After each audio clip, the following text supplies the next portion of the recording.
اب 15ویں صدی میں ہم ہیں۔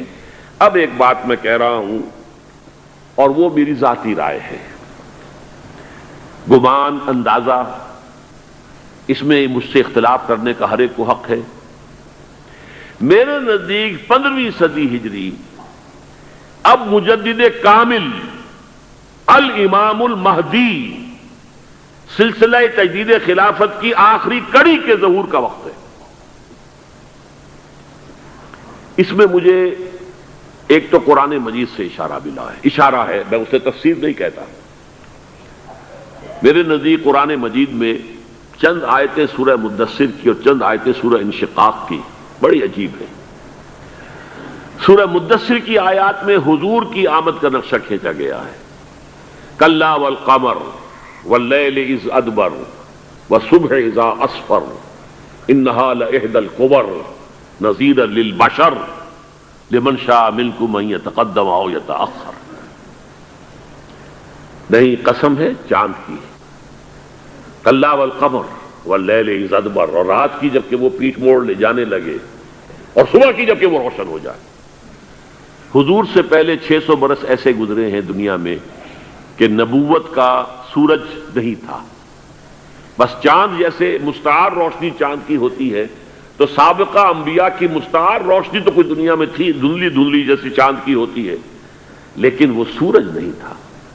لیکن اب وہ رات ختم ہو رہی ہے، واللیل اذ ادبر، جا رہی ہے محمد صلی اللہ علیہ وسلم کا سورج، یہ شمس نبوت و رسالت طلوع ہو گیا۔ والصبح اذا اسفر انہا لإحدی الکبر، بہت بڑی باتوں میں سے ایک بات ہے جو ہوئی ہے، کوئی معمولی واقعہ نہیں ہے، احدی الکبر، یہ تاریخ انسانی کے عظیم ترین واقعات میں سے ہے بعثت محمدی، نذیرا للبشر، پوری نوع انسانی کے لیے نذیر بن کر آئے۔ یہ تو ہے حضور کا معاملہ، لیکن اب جو معاملہ ہونا ہے دوبارہ، اس لیے کہ خلافت علی منہاج النبوت دوبارہ اب قائم ہوگی انشاءاللہ۔ حضور کے بعد میں آپ کو بتا چکا ہوں، خلافت راشدہ ختم ہونے کے بعد سے زوال زوال زوال زوال زوال زوال زوال زوال زوال، تھوڑا سا 2.5 سال کا 2 سال کا وقفہ آیا ہے حضرت عمر بن عبدالعزیز کا، ورنہ زوال زوال زوال زوال زوال۔ اگرچہ اس زوال کو 1000 سال لگے ہیں، یہ عمارت جو محمد نے بنائی تھی ایک دن میں نہیں گر گئی صلی اللہ علیہ وسلم، کھنڈر بتا رہے ہیں عمارت عظیم تھی، 1000 سال کے بعد پھر یورپ کے سیلاب نے آ کر اس کو گرایا ہے اور ختم کیا ہے، ورنہ 1000 سال تک سطوت و شوکت کے ساتھ امت مسلمہ تو موجود رہی ہے، چاہے اسلام جو ہے وہ حکومت کی سطح پر موجود نہیں تھا۔ بہرحال اب جو اس کا دور آیا ہے دوبارہ خلافت علی منہاج النبوہ کا دور، اس کا نقشہ سورہ انشقاق میں کھینچا گیا ہے، فلا اقسم بالشفق۔ اب دیکھیے سورج غروب ہو گیا، حضور کی بعثت کے وقت وہ سورج رسالت طلوع ہوا تھا، اب وہ سورج غروب ہو چکا ہے۔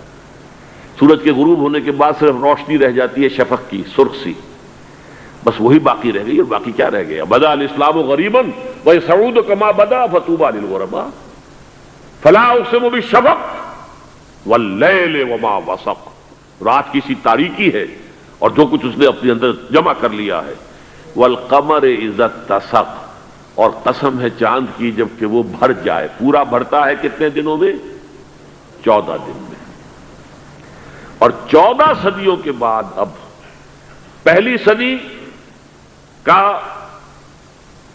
جس نے کہ تجدید کامل کی عمر بن عبدالعزیز، 14 صدیوں کے بعد اب 15ویں صدی میں الامام المہدی کے ظہور کا وقت قریب ہے۔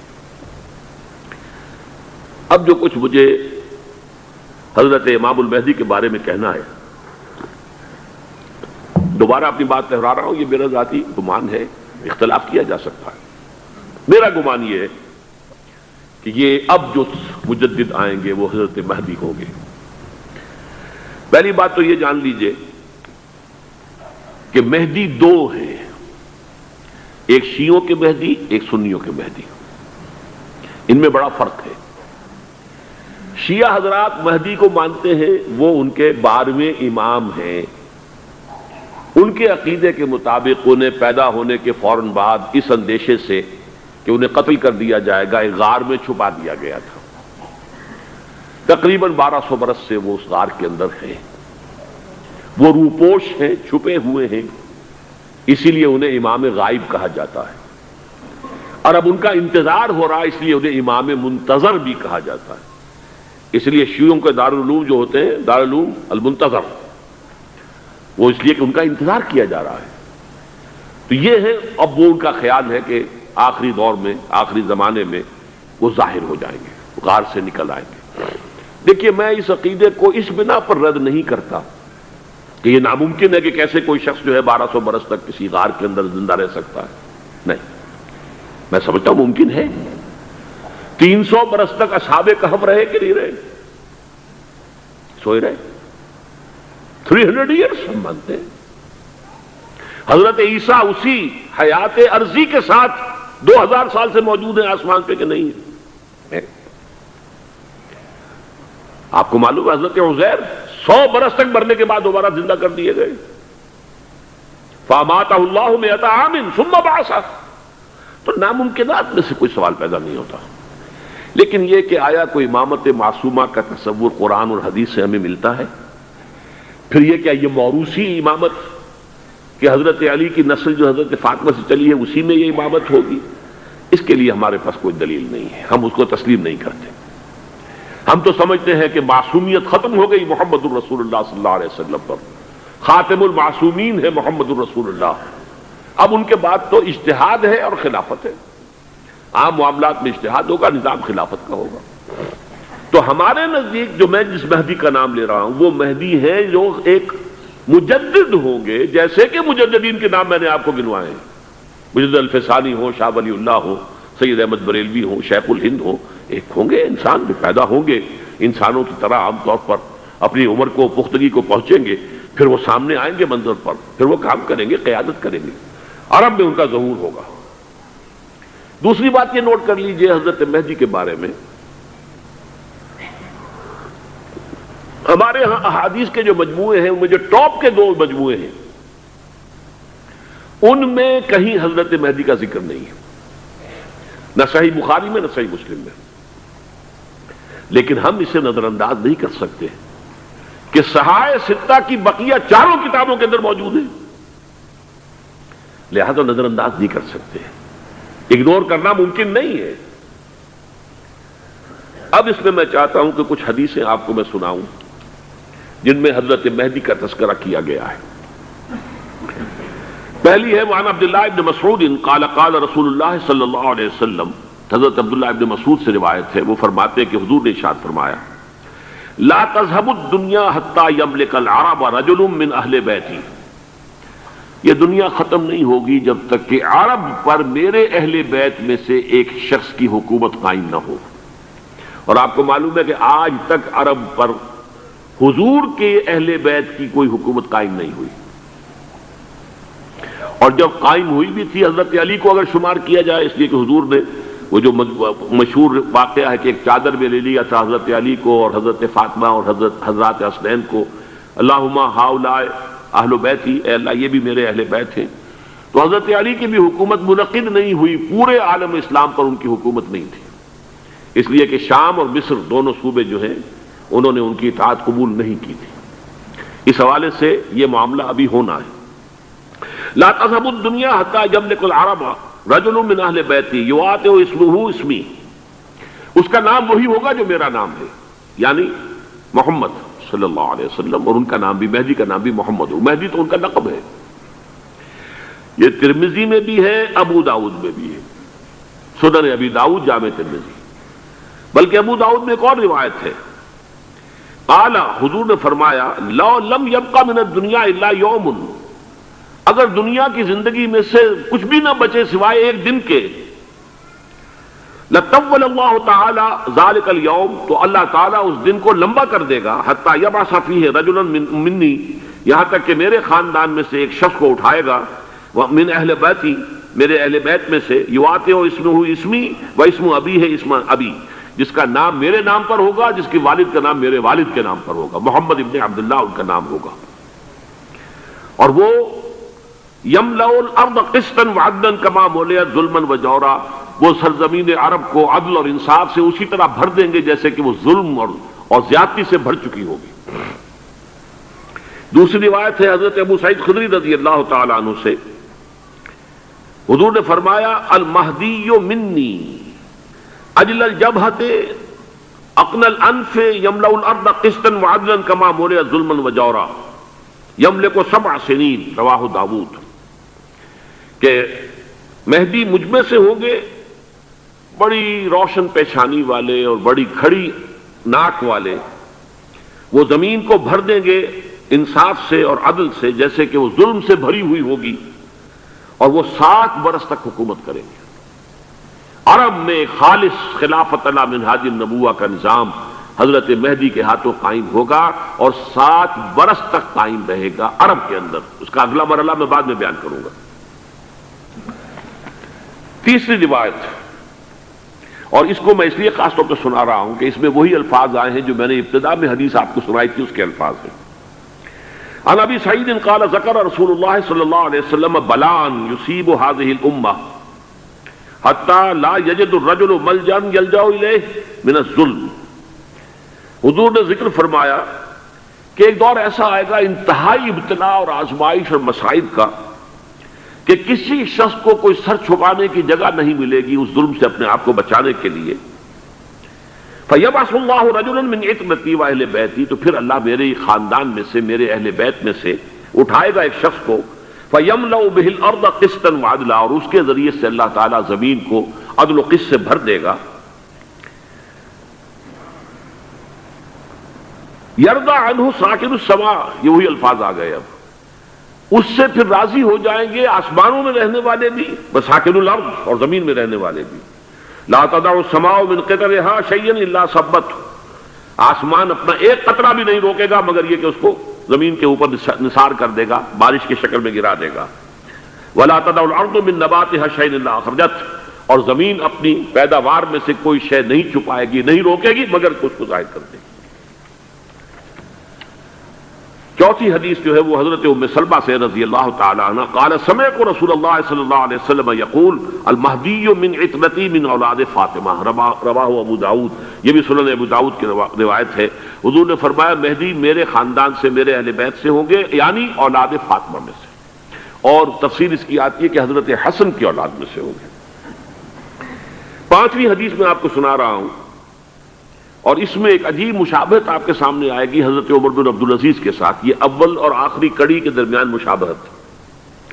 ان علی رضی اللہ تعالی عنہ، یہ حدیث جو ہے مسند احمد ابن حنبل میں بھی ہے اور سنن ابن ماجہ میں بھی ہے۔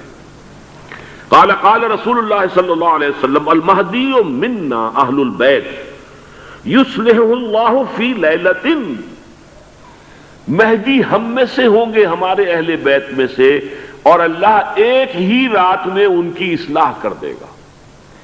یعنی وہ پہلے سے کوئی زیادہ روحانی یا دینی کوئی اس طرح کی شخصیت نہیں ہوں گے، لیکن ایک ہی رات میں اللہ تعالیٰ ان کی سیرت و کردار کے اندر انقلاب عظیم برپا کر دے گا۔ جیسے کہ میں نے عرض کیا تھا آپ سے کہ عمر بن عبدالعزیز کی زندگی میں انقلاب عظیم آیا ہے، خلافت کا بوجھ پڑتے ہی کہاں وہ خوش باش اور خوش لباس اور خوش خوراک، وہ شہزادہ ٹھاٹ باٹ والا، جاگیر والا، گورنر کا بیٹا اور خود گورنر، اور کہاں یہ کہ اس کی وہ درویشی جو میرے نزدیک واللہ عالم، ڈرتے ڈرتے کہہ رہا ہوں، میرے نزدیک وہ حضرت ابو بکر، حضرت عمر اور حضرت علی کی درویشی کو بھی مات دے گئی۔ لیکن کنٹراسٹ بہت شدید ہے، وہاں جو بھی کچھ تھا وہ تدریجاً آیا تھا، ہوتے ہوتے ہوتے ایک انتہا، اور یہاں سڈن آیا۔ چھٹی حدیث، عن انس سمعت رسول اللہ صلی اللہ علیہ وسلم یقول نحن ولد عبد المطلب سعادت اہل الجنہ، ہم عبد المطلب کی جو اولاد ہیں اور نسل ہیں، ہم جنت کے سردار ہیں۔ اور پھر آپ نے نام گنوائے ہیں، انا وحمزۃ وعلی وجعفر والحسن والحسین والمہدی، میں خود اور حضرت حمزہ بنو عبد المطلب میں سے، عبد المطلب کے بیٹے، اور علی اور جعفر حضرت علی کے بھائی جعفر طیار، اور حسن اور حسین حضرت فاطمہ کے لخت جگر حضرت علی کے بیٹے، والمہدی، اور آخر میں جا کر پھر مہدی۔ اب میں آپ کو ایک حدیث سنانے چلا ہوں جس میں ایک عجیب نقشہ سامنے آتا ہے کہ یہ مہدی جب ظاہر ہوں گے تو کس طور سے ظاہر ہوں گے، ان کے ظہور کی کیفیت کیا ہوگی، کیف یظہر۔ یہ روایت ہے حضرت ام سلمہ سے رضی اللہ تعالی عنہا، حضور کی زوجہ محترمہ ہیں، فرماتی ہیں ام سلمہ عن النبی صلی اللہ علیہ وسلم قال یکون اختلاف عند موت خلیفۃ، موت خلیفۃ، حضور نے فرمایا ایک خلیفہ کی موت پر اختلاف واقع ہو جائے گا، خانہ جنگی ہو جائے گی۔ فَيَخْرُجُ رَجُلٌ مِّنْ أَهْلِ الْمَدِينَةِ حَارِبًا إِلَىٰ مکہ، پھر مدینے کے لوگوں میں سے ایک شخص نکلے گا، بھاگے گا اور جا کر پناہ لے گا اور چھپ جائے گا مکے میں۔ فَيَأْتِيهِ نَاسٌ مِّنْ أَهْلِ مکہ، پھر اس کے پاس آئیں گے اہل مکہ، مکہ کے لوگ، فَيُخْرِجُونَهُ، اور اسے نکالیں گے، جہاں وہ چھپے ہوئے ہوں گے وہاں سے نکالیں گے۔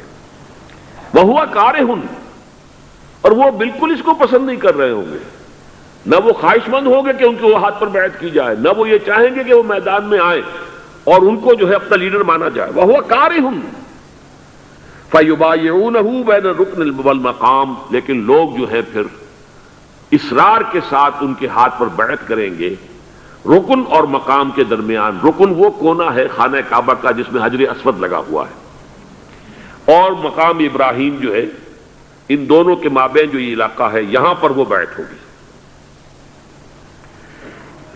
وَيُبْعَثُ إِلَيْهِ بَعْثٌ مِّنَ الشَّامِ، ان کے خلاف ایک لشکر بھیجا جائے گا شام سے۔ نہیں کہا جا سکتا کہ باسی حکومت اس وقت کی جو ہے اس کی طرف سے کوئی مسئلہ اس طرح کا اٹھ کھڑا ہو، اس لیے کہ ابھی تو بہرحال باسی حکومت وہاں ہے۔ فَيُخْسَفُ بِهِمْ بِالْبَيْضَاءِ بَيْنَ مَكَّةَ وَالْمَدِينَةِ، لیکن اللہ تعالیٰ اس لشکر کو مکے اور مدینے کے درمیان وادی بیضاء میں دھسا دے گا، زمین کے اندر پورے کے پورے لشکر کو۔ فَإِذَا رَأَى النَّاسُ ذَلِكَ، جب لوگ یہ دیکھیں گے کہ اتنی بڑی نشانی ظاہر ہو گئی، أَتَاهُ أَبْدَالُ الشَّامِ وَعَصَائِبٌ من العراق فَيُبَايِعُونَهُ، اب شام سے سارے کے سارے جو اولیاء اللہ ہیں وہ بھی آئیں گے، اور عراق سے جوق در جوق لوگ آئیں گے اور ان سے بیعت کریں گے۔ وَيَعْمَلُ فِي النَّاسِ بِسُنَّةِ نَبِيِّهِمْ، پھر وہ عمل کریں گے لوگوں کے مابین، حکومت کریں گے اپنے نبی کی سنت کے مطابق۔ وَيُلْقِي الْإِسْلَامُ بِجَرَانِهِ، اور اسلام اپنی گردن زمین پر ٹکا دے گا۔ وَالْأَرْض، فی الارض، زمین میں۔ فَيَلْبَسُ 7 سنین، پھر وہ 70 برس تک حکمران رہیں، 7 برس تک حکمران رہیں گے۔ ثم یتوفا، پھر ان کا انتقال ہوگا۔ ویصلی علیہ المسلمون، اور مسلمان ان پر نماز پڑھیں گے۔ یہ جو میں نے آپ کے سامنے نقشہ کھینچا ہے، اس سے اب میں ایک نتیجہ نکالتا ہوں، اسے بھی میرا گمان کہیے، اختلاف بھی کر سکتے ہیں آپ، اگر اس کو وزنی سمجھیں تو قبول بھی کر سکتے ہیں۔ وہ یہ ہے کہ میرے نزدیک شاہ فہد کے انتقال پر لا محالہ یہ صورتحال پیدا ہو جائے۔ ولی عہد وہاں ہے عبداللہ بن عبدالعزیز، امریکہ کو وہ پسند نہیں کرتے اور امریکہ انہیں پسند نہیں کرتا، یہ بالکل تش تش بام ہے۔ امریکہ نے لازماً جس طریقے سے اپنے پنجے گاڑے ہیں سعودی عرب کے اندر، اپنا فوجی اڈا بنایا ہے، تو آسانی کے ساتھ وہاں سے اپنے پنجے ہٹانے کے لیے تیار نہیں۔ ایک حدیث میں آتا ہے قرن الشیطان، نجد سے شیطان کا سینگ برآمد ہوگا، وہ شیطان کا سینگ ہے، جو میزائل وہاں پر لگے ہوئے ہوں گے اس وقت، در حقیقت وہ سارے کے سارے جو ہیں وہ شیطان کے سینگ ہیں۔ بہرحال کوشش وہ کرے گا کہ جیسے کہ اس نے جارڈن میں کیا، کتنے عرصے سے وہاں شاہ حسین کا چھوٹا بھائی حسن جو ہے وہ ولی عہد تھا، عین وقت کے اوپر آ کر، اور پتہ نہیں کیسی کیسی دوائیاں دے کر اسے لے کر آئے ہیں شاہ حسین کو، مرتے ہوئے کو تھوڑی دیر زندہ رکھنے کے لیے، اور وہ تبدیلی کروا کر جو ہے واپس لے گئے ہیں۔ تو یہ معاملہ ہوا ہے، تبدیلی کروا دی، وہاں تو ہو گئی آرام سے، کوئی بات نہیں۔ بحرین میں بھی غالباً ایسا ہی معاملہ ہوا ہے، واللہ عالم، مجھے یاد پڑتا ہے کہ وہ چاہتے ہیں کہ ہمارا پسند کا آدمی آئے۔ اگر سعودی عرب میں یہ کام کیا گیا تو اس کا لازمی نتیجہ خانہ جنگی ہوگا، اس لیے کہ وہاں کی روایت یہ بڑی سخت ہے، بڑی پختہ ہے۔ پھر یہ کہ وہاں جو ہے امیر عبداللہ جو ہے، جو وہاں پر اگرچہ سپہ سالار وہ نہیں ہے، کمانڈر ان چیف وہ نہیں ہے، کمانڈر ان چیف تو کوئی اور ہے، لیکن الحرس الوطنی جو ہے، نیشنل گارڈز، بہت بڑی فورس ہے وہ۔ اصل بیڈوین فورس جو ہے صحرا کے لوگوں کی عرب فورس، وہ در حقیقت الحرس الوطنی ہے، نیشنل گارڈ ہے، اور اس کا کمانڈر ان چیف یہ ہے امیر عبداللہ. تو لازماً یہ شکل جو ہے پوری ہو کر رہے گی. جیسے ہی یہ معاملہ ہوا شاہ فہد کے انتقال کا تو یہ اختلاف ہوگا، خانہ جنگی ہوگی، پھر کوئی اللہ کا بندہ جو ہوگا. میرے نزدیک، میں آج سے کوئی 6-7 سال پہلے سالانہ اجتماع تھا تنظیم اسلامی کا راول پنڈی میں، میں نے اس وقت وہاں کہا تھا، اس سے ذرا اخبارات میں بھی کچھ وہ کنٹروورسی آئی تھی کہ میرے نزدیک امام مہدی پیدا ہو چکے ہیں، ان کے ظہور کا وقت قریب ہے. اور اس کی تھوڑی سی بعد میں مجھے معلوم ہوا کہ جین ڈکسن غالباً نام ہے امریکن اس کا، جس نے یہ پیشن کوئی خبر دی تھی کہ 1962 میں عالم عرب میں ایک بچہ پیدا ہوا ہے کہ جو وہاں کا نقشہ بدل کر رکھ دے گا. یہ جین ڈکسن کی غالباً پیشن گوئی ہے. بہرحال مجھے اس کی پیشن گوئی سے کوئی دلچسپی نہیں ہے.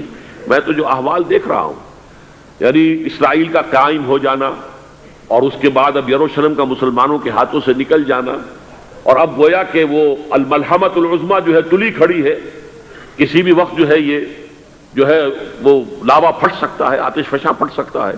تو یہ تمام حالات ایسے ہیں کہ جن کی وجہ سے میں سمجھتا ہوں کہ ایک تو جو قرآن مجید کے اشارات میں نے آپ کو بتائے، 14 صدیاں 14 دن میں چاند کا پورا ہونا، والقمر اذا اتسق، 14 دن میں 14ویں کا چاند. اسی طرح اب یہ 14 صدیوں کے بعد یہ صدی جو 15ویں صدی ہے، یہ در حقیقت ظہور امام مہدی کی صدی ہے. لیکن یہ کہ امام مہدی کی حکومت قائم کرنے کے لیے کون لوگ آئیں گے؟ عرب جو ہیں وہ اندر سے کھوکھلے ہو چکے ہیں. عیاشی نے، دولت نے، پیسے نے، دولت، پیسہ، عیاشی، اس کی وجہ سے کھوکھلے ہو چکے. یہاں میں آپ کو 2 حدیثیں سنانا چاہتا ہوں.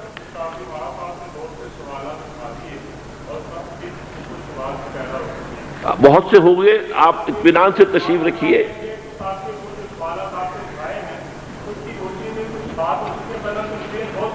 بہت ہوگی، بات ہوگی، آپ اس طرح صبر سے سن لیجئے. میں اب تقریباً اپنی گفتگو کے اختتام تک پہنچ رہا ہوں.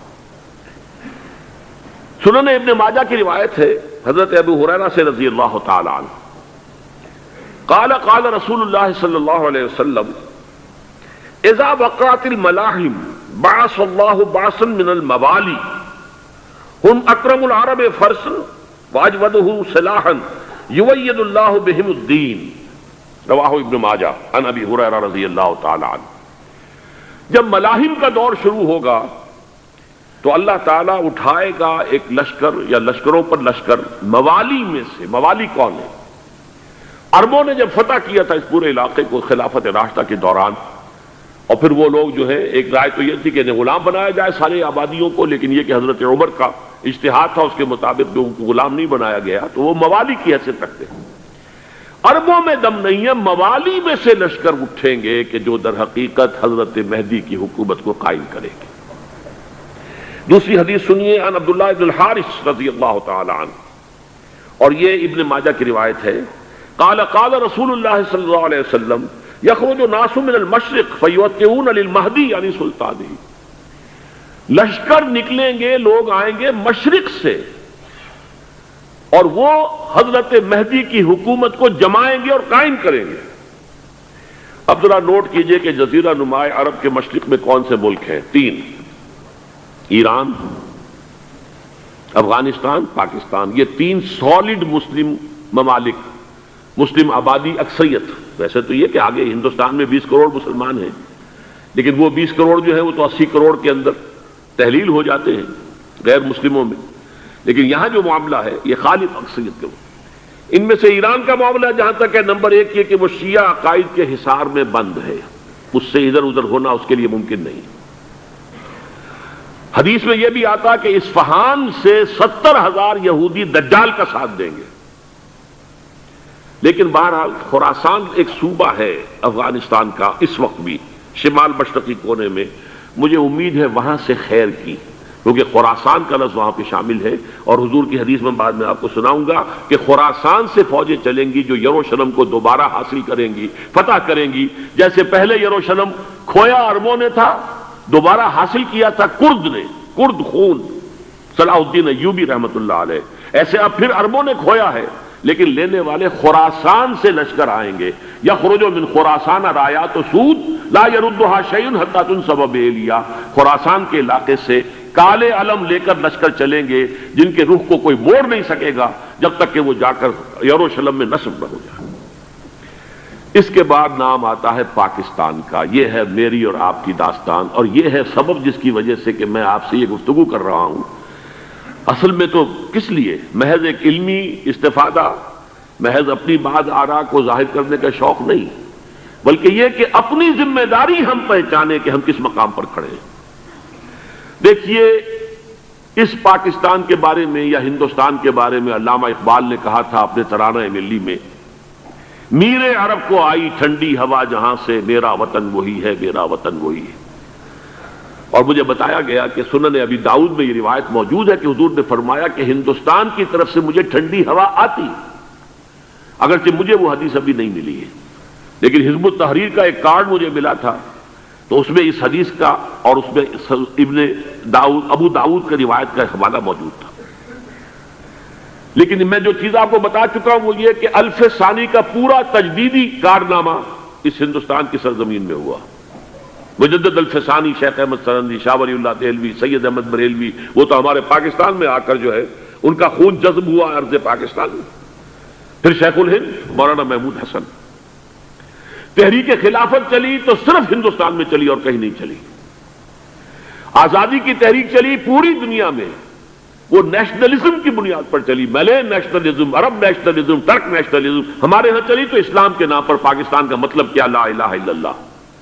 پھر پاکستان قائم ہوا معجزے کے طور پر، بلکہ نازل ہوا ہے لیلۃ القدر میں. انا انزلناہ فی لیلۃ القدر، جیسے قرآن نازل ہوا لیلۃ القدر میں، یہ پاکستان بھی نازل ہوا لیلۃ القدر میں. اس کا برقرار رہنا ابھی تک معجزہ ہے. ہندو یہ سمجھتا تھا، کانگریس سمجھتی تھی کہ جھٹپٹ ختم ہو جائے گا.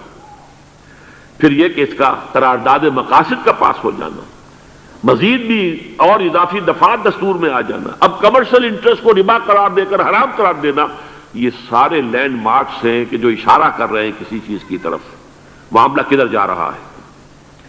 پھر یہ کہ یہ جو 14ویں صدی کے مجدد تھے شیخ الہند، اس کے بعد سے کچھ ایسی شخصیتیں عظیم پیدا ہوئی ہیں ہند میں، جن کو میں سمجھتا ہوں کہ 14ویں صدی کے مجدد اور 15ویں صدی کے مجدد کے درمیان، یہ 15ویں صدی کے مجدد کی راہ کو سیدھا کرنے والے، جیسے کہ حضرت یحییٰ نے کہا تھا میں تو آنے والے کا راستہ سیدھا کر رہا ہوں حضرت عیسیٰ کے لیے، ایسے ہی 15ویں صدی کے لیے امام مہدی کے لیے راستہ صاف کرنے والے سب سے پہلے علامہ اقبال، جنہوں نے اسلام کا تصور دین کی حیثیت سے دوبارہ زندہ کیا ہے، ورنہ اسلام ایک مذہب کی شکل اختیار کر چکا تھا.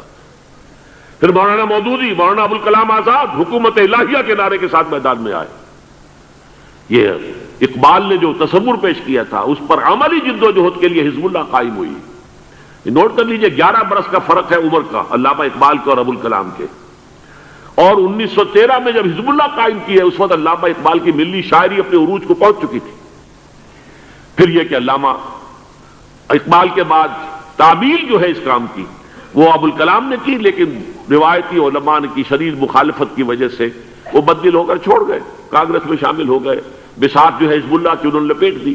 پھر مولانا مودودی آئے، انہوں نے وہ ڈور جو ہے اس کا سرا تھاما، جماعت اسلامی قائم کی حکومت الہیہ ہی کے قیام کے لیے. اگرچہ میرے نزدیک یہ کہ وہ انتخابی اور ایک قومی سیاست کی ایک جماعت بن کر پاکستان میں جو ہے دلدل میں پھنس گئی ہے. اب ہم اس کی کوشش کر رہے ہیں، تنظیم اسلامی اور یہ تحریک خلافت جس کے تحت یہ جلسہ ہو رہا ہے. یہ ساری چیزیں وہ ہیں کہ آپ کو سوائے پاکستان کے اور کہیں نہیں ملیں گی پوری دنیا میں. معلوم ہوتا ہے کہ پاکستان کو بہت بڑا رول پلے کرنا ہے اس میں.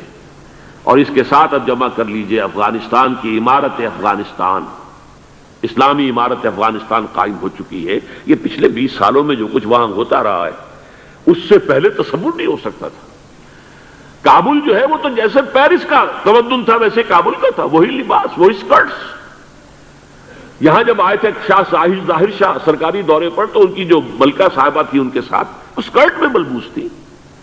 کابل جو ہے وہ بالکل ایک پیرس کی طرح کا شہر تھا. آج کابل جو ہے جا کر دیکھیے، علامہ اقبال کے فرزند بھی دیکھ کر آئے ہیں، تو اگرچہ وہ خود میں سمجھتا ہوں کہ خاصے انہیں آپ لبرل کہیں، آزاد خیال کہیں، لیکن اس درجے متاثر ہو کر آئے تھے کہ انہوں نے یہ کہا افغانستان میں جو میں نے حالات دیکھے ہیں کہ اگر 2-4 اور مسلمان ملکوں کے اندر یہ نظام قائم ہو جائے تو پوری دنیا مسلمان ہو جائے گی۔ یہ سب کچھ کیسے ہو رہا ہے؟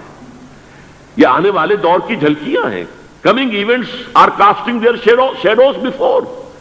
یہ سب بتا رہے ہیں کہ پاکستان افغانستان کو مل کر اس میں کوئی عظیم رول پلے کرنا ہے۔